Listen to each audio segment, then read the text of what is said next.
I know I shouldn't have done it, but come on. I was craving some nachos and a Dr. Pepper, and the gas station was barely a mile away. If you're down My for some dad's lecture nachos. about not driving alone at night? Yeah. It's dangerous, Kayla. You're 17, not invincible. That nigga Barber fucked this shit up. He's stressing.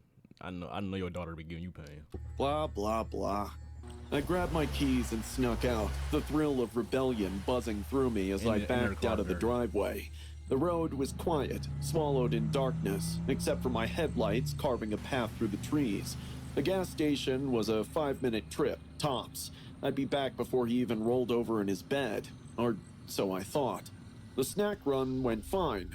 No creepy cashier, no weirdos lurking in the aisles, just me, my junk food, and the hum of fluorescent lights. But the moment I turned onto the road home, something felt off. The night was too still, the kind of silence that wasn't really silence, more like something holding its breath. Then, bang! My car jerked sideways, tires screeching. My hands clawed the wheel as I fought to steady it, heart hammering in my chest. I coasted to the shoulder and threw it in park, panting. A flat tire? Seriously? Now? I grabbed my phone, but of course, no signal. The woods loomed on either side of the road, thick and endless. I could turn back to the gas station, but that meant walking alone in the dark. Or I could sit here, waiting for some serial killer to knock on my window. Screw that. I pocketed my phone and stepped out, the night air thick against my skin. The crunch of gravel under my sneakers sounded way too loud.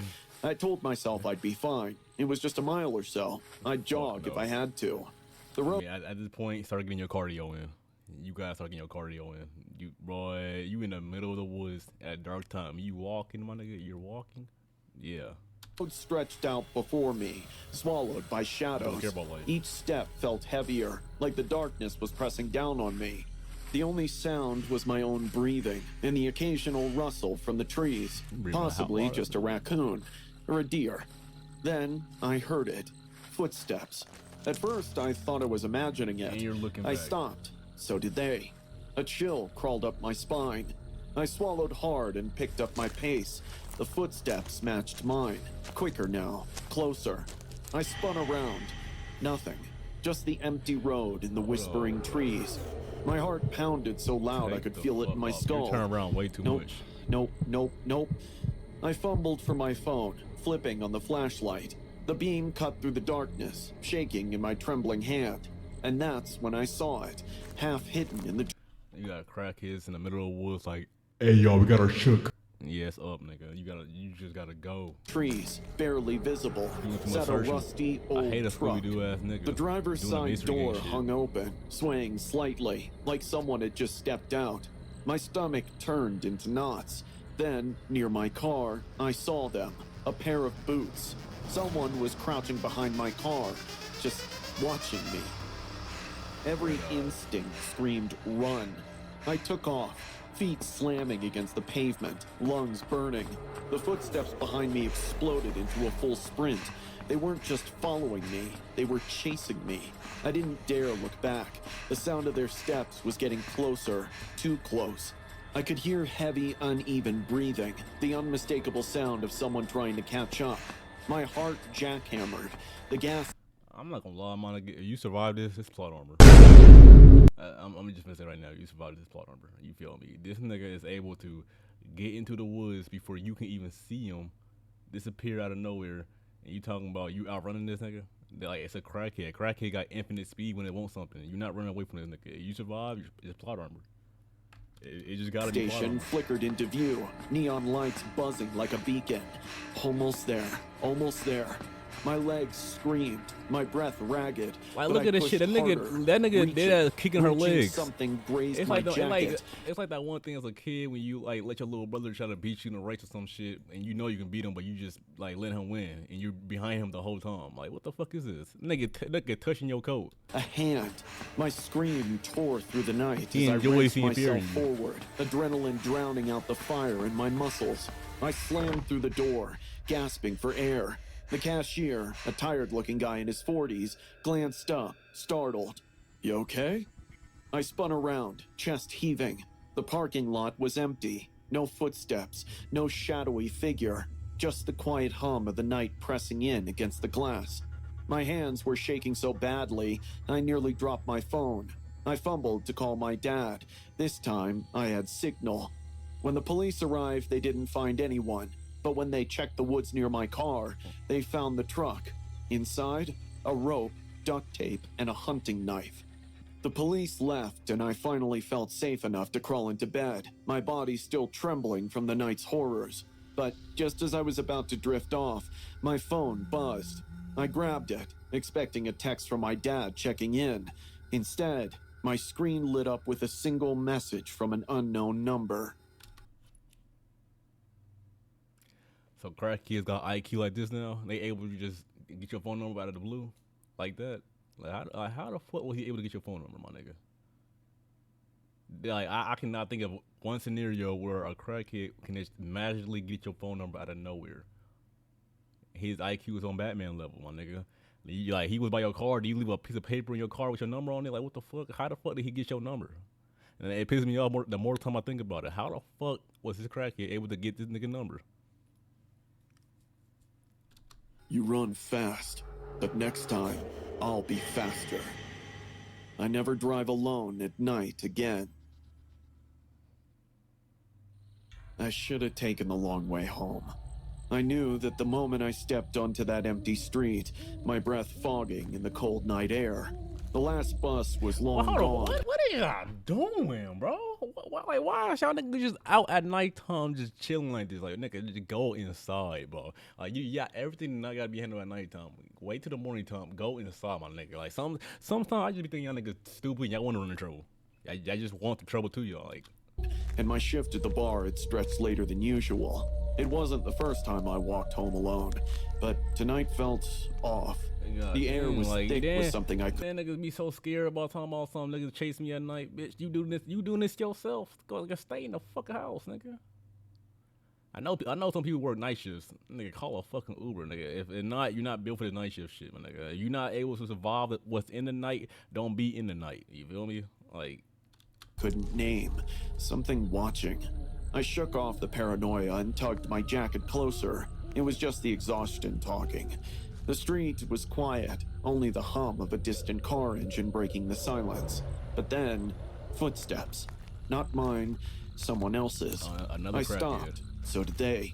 My stomach clenched. I swallowed hard and picked up the pace. The footsteps matched mine, step for step. I turned my head just slightly, heart hammering. No one was there, but I felt them. I knew I wasn't alone. Fumbling, I yanked out my phone and video called Emma. The ringing stretched unbearably long. Finally, she answered, voice thick with sleep. Sophie? It's late. What's wrong? I think someone's following me. I whispered. Emma was fully awake now. Where are you? I glanced around, searching for a street sign. My stomach dropped. The sign was gone. Panic slithered up my spine. I'd walked this route 100 times, but suddenly, nothing looked familiar. The houses loomed taller, their windows dark and hollow. The street stretched longer than it should. My chest tightened. Sophie? Emma's voice wavered. Then her eyes widened. Sophie? She whispered, her voice shaking. Who's behind you? Yup, there it is. My blood ran ice cold. My breath turned shallow. I turned and saw him. A man stood in the middle of the street, perfectly still, too still. A hood covered his face, but something about the way his head was tilted, just a little too far, made bile rise in my throat. He wasn't just watching, he was studying me. Then he moved. He ran straight at me. Any nigga who runs like that, my nigga, like, don't even try to fight it. You feel me? He don't feel pain. He don't feel no pain on this upper body or lower body, my nigga. And he just wants to hurt you. Don't fight on niggas like this. It's a good thing you ran. I screamed and bolted. My legs burned, but I didn't stop. Screaming though, you just wasted stamina. Ran. I cut down an alley, heart hammering so hard it hurt. A dead end. No. I whirled around. Silence. He was gone. Panting, I backed against a house, clutching my phone and shaking hands. No signal, no escape. A sound, a soft rustling, not in front of me, above. My breath seized. Slowly, I looked up. He was on the roof, staring down. The first one had IQ because he was playing with your fear. The second one is jumping roof to roof. What's wrong? Y'all niggas messing with these super niggas in y'all city? Where y'all from? I'm making sure I never go there. Y'all got these super crackheads in y'all city just roaming around and shit and no one doing nothing? What you mean he's on the roof? How the fuck he was just chasing you? How the fuck he get on the roof? Now like let's sit here and think about it. How the fuck did he get on the roof? When you, like, come on, she just said he was chasing her. Now he's on the roof. I'm just not buying it, bro. Me, it's a super motionless, nigga. Soundless, just standing there. Terror gripped me. Every nerve in my body screamed to move, but I was frozen in place. His hood shifted slightly, as if he were tilting his head further, analyzing my fear. My breath hitched.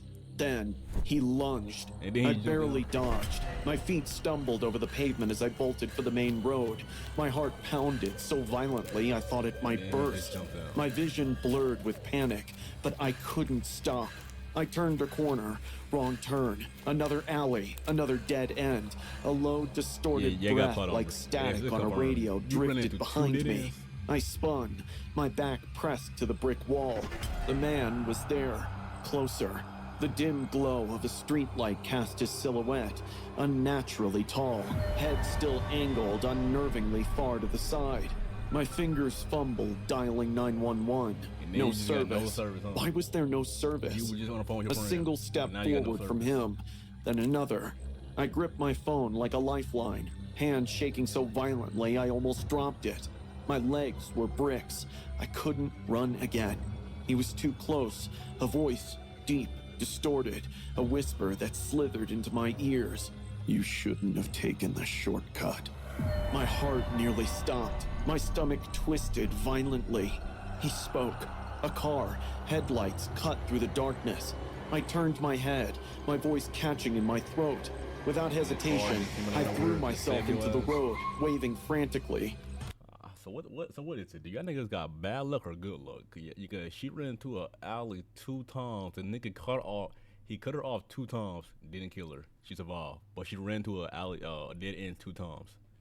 So is it bad luck or good luck that she's surviving? I gotta know. Brakes screeched. The car skidded to a halt. The driver's door flung open. Sophie? What the hell are you doing? Mr. Dawson, my neighbor. I didn't answer. I yanked open the door and dove inside. Drive! Just drive! I screamed. Mr. Dawson hesitated. I'm driving in the middle of the night. Nigga said, just drive, nigga. Don't tell me twice, nigga. I'm gonna ask a number of questions. Just step on the gas. Only a second before slamming his foot on the gas. The car lurched forward, tires screeching against the pavement. I curled into the seat, trying to steady my breathing. My skin was cold, clammy. My heartbeat still pounded like a war drum in my ears. Mr. Dawson glanced at me. What the hell happened? I couldn't answer. My throat felt raw, my mind still spinning. My fingers gripped the fabric of my jeans like it was the only thing keeping me tethered to reality. But then, as we passed under a street lamp, my stomach dropped. A shadow, standing at the edge of the woods, still watching. So now the nigga is outrunning the car. The nigga, they said they've been driving, and you can see they've been driving for some seconds now, or a minute, you feel me? And now he just catched up to a street light. He was just in front of you, telling you should have took the you shouldn't have took the shortcut. Am I thinking too deeply of this, or like I'm not tripping, man? Like I'm not tripping. And then I'm not tripping. He smiled. I squeezed my eyes shut. I never walked alone at night, ever again. I bet you didn't. As an entrepreneur, my days were often chaotic and nonstop. By the time I locked up my laptop each evening, my brain felt like it had run a marathon. The one thing I valued more than anything was my quiet nights at home. My place in Phoenix wasn't extravagant, but it was mine. I'm not even talking about no sexist shit, but you feel me? You see the first thing we do as we get a nigga, you're not in a fucking alleyway, roaming in the dark, walking out of gas somewhere, my nigga. He's inside a fucking house because it's nighttime. I'm just saying, you feel me? Sometimes we gotta start taking hints. A 2-story house in a suburban neighborhood that felt secure and predictable. Until that October night, I had no reason to question that. It was a Thursday, the kind of evening where you sink into the couch, finally letting the silence wash over you. I'd finished a long day filled with client meetings and emails, and I was looking forward to nothing more than binge watching my favorite show with a glass of wine. The house was quiet, the kind of stillness you only appreciate when you're truly alone. Type. I didn't realize how fragile that peace was. At around midnight, just as I was considering heading upstairs to bed, my phone buzzed. It wasn't a call or text, but a notification from my home security app. Backdoor alarm triggered. My first thought was that it had to be a false alarm. These systems were notoriously finicky, and it wasn't the first time it had gone off for no apparent reason. I opened the app, saw the alert, and without much thought, deactivated the alarm. Probably a bird or something, I muttered, convincing myself it was nothing. I climbed into bed, the sound of the air conditioner lulling me into a light doze. But then I heard a muffled thud. My eyes snapped open. At first, I thought it might have been the wind knocking something over outside. Phoenix wasn't known for wild storms, but gusts weren't uncommon this time of year. Holding my breath, I focused hard to listen beyond the sound of the AC. Then came another sound. This one wasn't vague or easy to dismiss. You got an alien? It was like the scrape of something heavy being dragged across the wooden floor downstairs. My chest tightened as a dozen rational explanations ran through my head, each one less convincing than the last. I slid out of bed and quietly locked the door to my bedroom. Type. My mind raced through what to do next. I'd taken precautions. Every door and window had sensors. My phone was connected to the security system. I like this nigga, you feel me? He locking his door, checking the camera and shit. Do you hearing shit? Now call the fucking cops and you get an A+. And I even kept a firearm in the bedside drawer. But none of that felt particularly comforting now. The idea of someone being in the house felt like a violation I wasn't prepared for. Okay.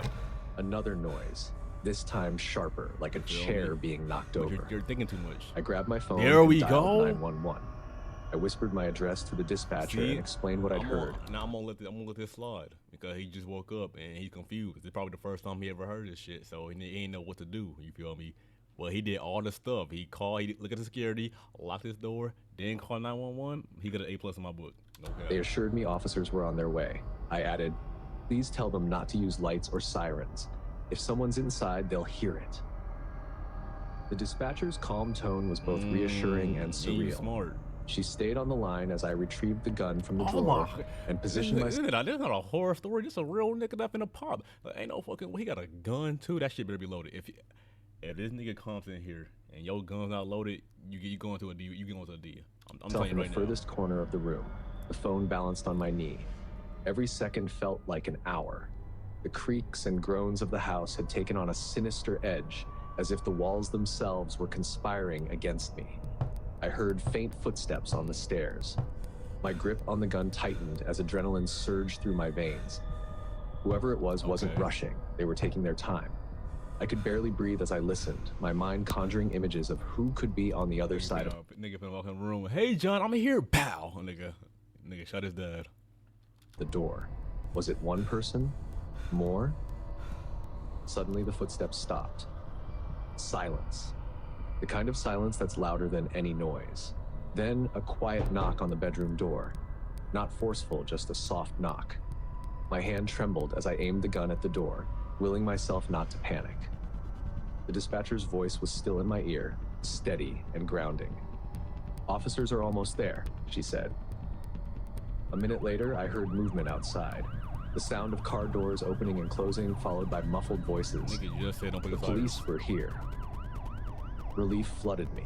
There was a commotion downstairs. Shouts, the sound of something heavy hitting the floor, and then silence again. Finally, a voice called out, "Phoenix PD, it's safe to come out." I opened the door cautiously, gun still in hand, and stepped into the hallway.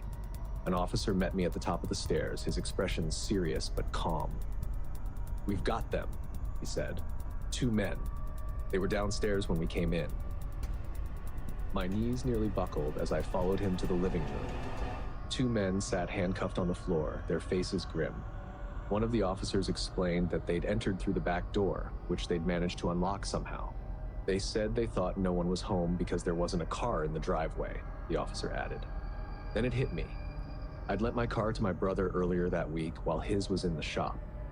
To these men, an empty driveway meant an empty house. The police searched the house and found a crowbar and zip ties in the men's bag. One officer pulled me aside and said, "You did everything right, locking yourself in the room, calling us. That probably saved you tonight." Yeah, bro, get an A+ in my book. He did everything. I thought he did everything right. But hey, I'm gonna fuck with y'all niggas. Make sure you like and subscribe. I'm out.